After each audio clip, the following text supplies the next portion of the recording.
عسلامتكم يا جماعة. اللي يقول صيف يقول جلاس مثلجات، لازم منهم بصراحة. ما يحلى الصيف كان بالمثلجات، خاصة كي تكون حاجة ديري مصنوعة في الدار. استحقيت الكريم ليكيد تكون باردة بالباهي، وإلا نجم نعوضوها بالكريم شانتيه. نركضوها كما تشوفوا حتى تطلع وتيبس معنا هكاكا. نزيدوها، أنا زدتها الستيفيا، تنجموا تعوضوها بأي محلى آخر تحبوه. أنا عملتها متاع دايت. زدت حكة قشطة هذيك وشوية روح الفستق، مش نعملها شطر بالفستق وشطر بالمانجا.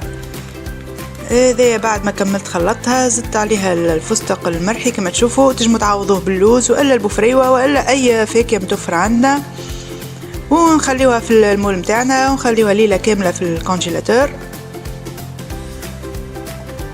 فوالا هذا نصف الاول، والنصف الثاني خلطته بالعصرة كعبه مانجا وخلطته بها. كما قلت لكم نجموا تعوضوا المانجا باي غله متوفره اخرى